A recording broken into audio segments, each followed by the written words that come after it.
Assalamualaikum warahmatullahi wabarakatuh. Perkenalkan, nama saya Sabita Dewi Purnama dari kelas KM 401, Program Studi PJJ Komunikasi Universitas Cyber Asia. Di sini saya akan mempresentasikan artikel saya yang berjudul Membangun Komunikasi Krisis yang Efektif. Di era globalisasi yang semakin kompleks ini, krisis dapat muncul di mana saja dan mengancam sebuah reputasi serta keberlanjutan sebuah entitas. Oleh karena itu, membangun komunikasi krisis yang efektif sangatlah penting. Dalam presentasi kali ini, saya akan menjelaskan mengenai strategi-strategi apa saja yang dapat digunakan dalam komunikasi krisis demi terciptanya hubungan komunikasi yang kuat. Komunikasi krisis bukan hanya tentang berbicara, tetapi juga mengumpulkan serta memproses informasi dengan tepat dan efektif. Dalam situasi darurat, komunikasi krisis yang transparan dan responsif dapat meminimalkan dampak negatif serta membangun kepercayaan publik. Menurut penelitian terbaru, transparansi, responsibility dalam komunikasi krisis, serta koordinasi antara departemen perusahaan merupakan sebuah kunci dalam komunikasi krisis dalam menghadapi krisis yang efektif.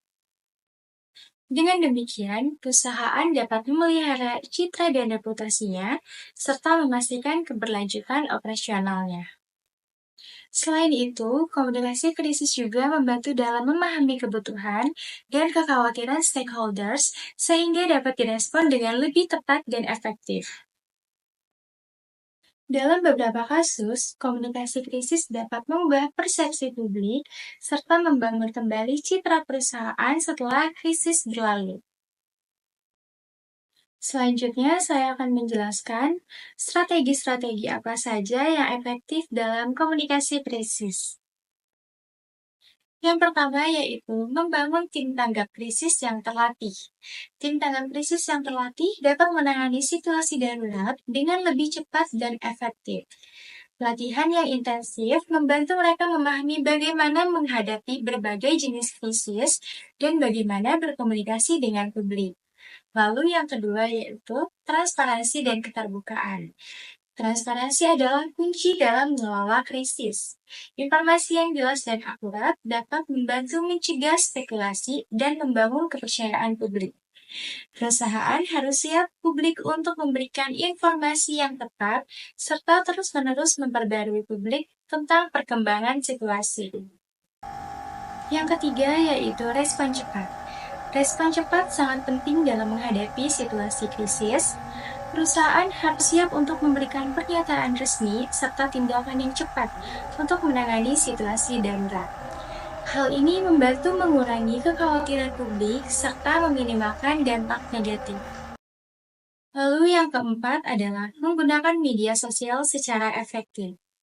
Media sosial menjadi platform yang sangat penting dalam komunikasi krisis. Perusahaan harus menggunakan media sosial secara efektif untuk mendiseminasi informasi yang akurat serta memantau berita yang sedang beredar. Hal ini membantu mengontrol narasi serta membangun kepercayaan publik. Lalu yang kelima yaitu evaluasi dan pembelajaran. Setelah krisis selesai, evaluasi dan pembelajaran sangatlah penting. Perusahaan harus melakukan analisis untuk mengetahui penyebab krisis dan proses penanganan.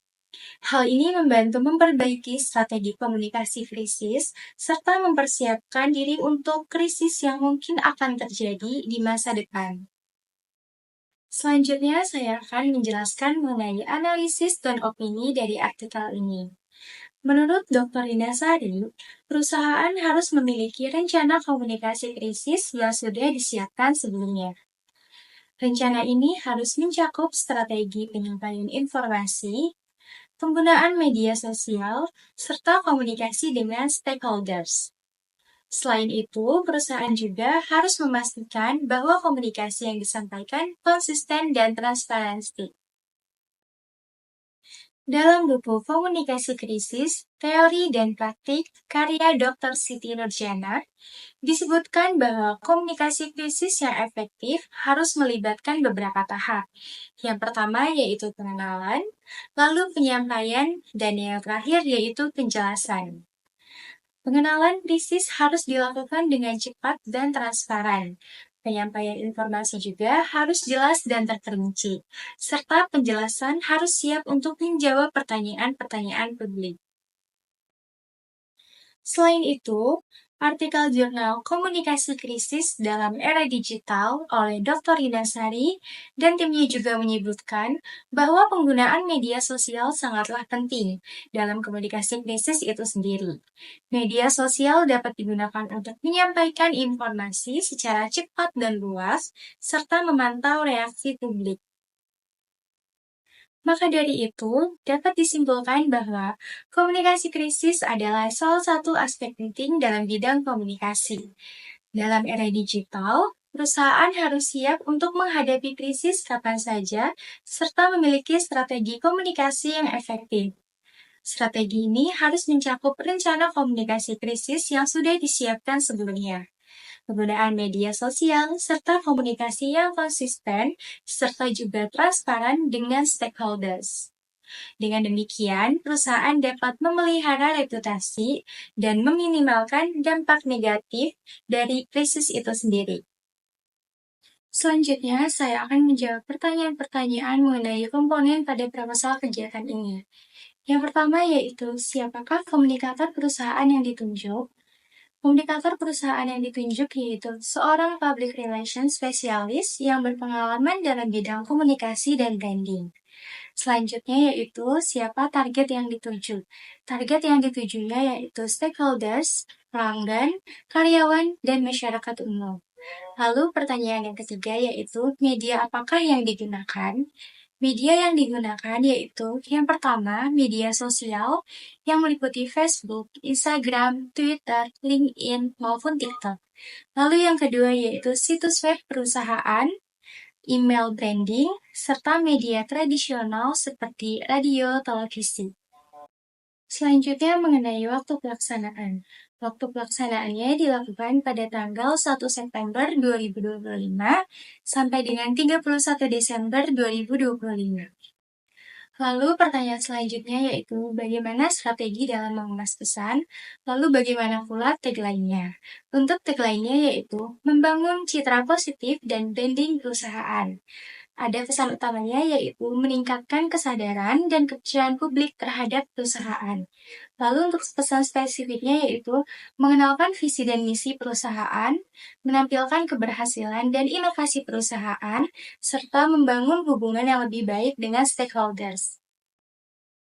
Adapun tujuan atau goals yang ingin dicapai yaitu meningkatkan citra positif perusahaan di mata publik, meningkatkan kesadaran dan kepercayaan publik terhadap perusahaan, meningkatkan engagement dan interaksi dengan stakeholders melalui media sosial, serta meningkatkan trafik situs web dan konversi ke situs web.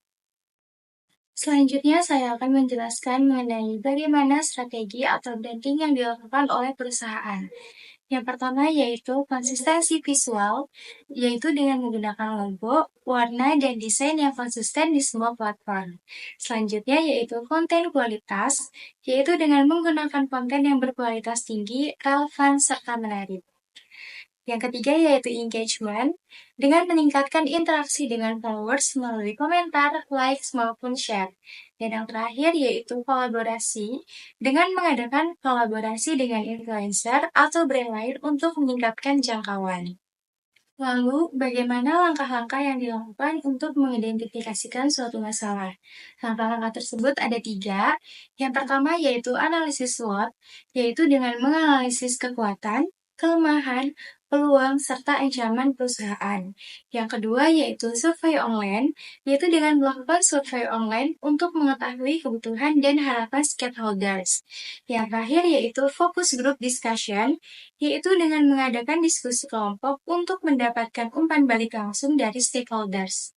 Pertanyaan berikutnya yaitu mengenai bagaimana perencanaan serta pemrograman yang dilakukan. Yang pertama ada tahap perencanaan, yaitu membuat rencana yang jelas dan spesifik untuk setiap kegiatan. Selanjutnya ada tahap pemrograman, yaitu mengatur jadwal kegiatan dan mengalokasikan sumber daya yang diperlukan. Dan yang terakhir yaitu tahap monitoring, yaitu dengan mengawasi dan mengevaluasi kegiatan secara terus-menerus. Lalu pertanyaan terakhir yaitu mengenai bagaimana langkah mengambil tindakan dan berkomunikasi yang dilakukan, serta bagaimana evaluasi yang dilakukan. Untuk langkah mengambil tindakan yang dilakukan yaitu, yang pertama ada tahap pelaksanaan, yaitu dengan melaksanakan kegiatan sesuai dengan rencana. Tahap komunikasi yaitu mengkomunikasikan hasil kegiatan kepada stakeholders melalui media yang tepat, serta tahap evaluasi, yaitu mengevaluasi hasil kegiatan dan membuat perubahan jika diperlukan. Lalu untuk tahap evaluasinya ada dua, yaitu tahap evaluasi itu sendiri dan tahap perbaikan. Untuk tahap evaluasi ini, yaitu mengevaluasi hasil kegiatan melalui metrik yang relevan, misalnya engagement, traffic situs web. Dan yang terakhir yaitu tahap perbaikan, membuat perubahan berdasarkan hasil evaluasi untuk meningkatkan efektivitas program. Sekian presentasi dari saya, kurang lebihnya mohon dimaafkan. Wassalamualaikum warahmatullahi wabarakatuh.